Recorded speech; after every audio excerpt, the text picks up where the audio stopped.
దీన్ని white collar terror module అన్నారు. White collar terror ecosystem అని. ఇప్పుడు ఈ జమ్మూ కాశ్మీర్లో అరెస్ట్ అయిన వాళ్ళు డాక్టర్లు ఉన్నారు.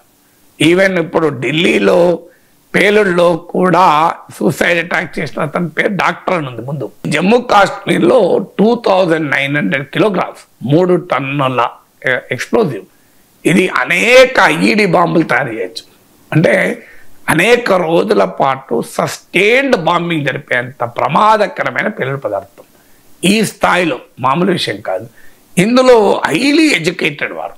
అందుకే దీన్ని వైట్ కాలర్ టెర్రర్ మాడ్యూల్ అని చెప్పడానికి కారణం ఏంటంటే, సహజంగా తీవ్రవాదం అంటే మనం ఏమనుకుంటాం, మత మౌఢ్యం ఎక్కి చదువు రాని మీకు అజ్మల్ కసాబ్ లాంటి కటిక దారిద్రంలో ఉన్న కుటుంబము, బ్రోకెన్ ఫ్యామిలీస్లో ఉన్నవారు, సో మహామూర్ఖులు, తాలిబాన్ లాంటి వాళ్ళు, వాళ్ళకేం చదువు సందేహాలు ఉండవు, వాళ్లకు మత ఛాందసవాదాన్ని నూరిపోస్తారు, వాళ్ళు అలా తయారవుతారని మనం అనుకుంటాం, general image of a terrorist. కానీ ఇది అది కాదు.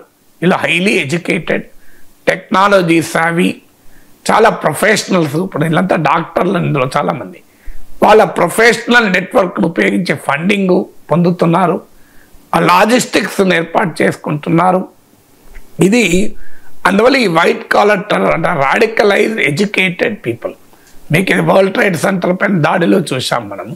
సో ఇది చాలా ప్రమాదకరం. అంటే వెరీ కాన్సెప్ట్ ఆఫ్ టెర్రర్, అందులో ఇస్లామిక్ తీవ్రవాదం యొక్క రూపంలో ఈ ఎడ్యుకేటెడ్ ప్రొఫెషనల్స్లోకి కూడా రాడికల్ భావాలు, ఉన్మాద భావాల్ని చొప్పించి వారిని తీవ్రవాద చర్యలకు పురికొల్పడం అనేది చాలా ప్రమాదకరమైంది.